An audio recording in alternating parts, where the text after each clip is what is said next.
കൂപ്പുകരങ്ങളോടെ എൽധാരയിൽ ഈ ദിവ്യകാരുണ്യത്തിൽ എഴുന്നള്ളിയിരിക്കുന്ന കർത്താവിനെ കാണാം.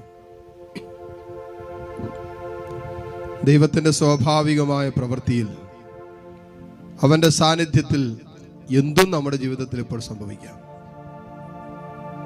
നമുക്കത് അത്ഭുതമായിട്ട് തോന്നാം, പക്ഷേ തമ്പുരാൻ അത് അത്ഭുതമാകണമെന്നില്ല. ദൈവത്തിൻ്റെ സ്വാഭാവികമായ പ്രവൃത്തിയാകാം, പക്ഷെ നമ്മളെ സംബന്ധിച്ചിടത്തോളം അത് അത്ഭുതമാകും. അതുകൊണ്ട് മക്കളെ, ഈ നിമിഷങ്ങളിൽ ദൈവത്തിൻ്റെ സ്വാഭാവികമായ പ്രവൃത്തി അവൻ്റെ സാന്നിധ്യത്തിൽ വെളിപ്പെടുന്ന സമയമാണ്.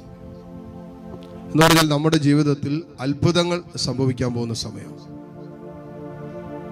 ബുദ്ധി കൊണ്ടും മനുഷ്യന്റെ മനസ്സിന്റെ ആലോചനകൾ കൊണ്ടും മനസ്സിലാക്കാനും ഗ്രഹിക്കാനും പറ്റാത്ത കാര്യങ്ങൾ ദൈവത്തെ വിളിക്കുമ്പോൾ ദൈവം ചെയ്തു തരും. ജെറമ്യാ 33:3 അതല്ലേ പറഞ്ഞു.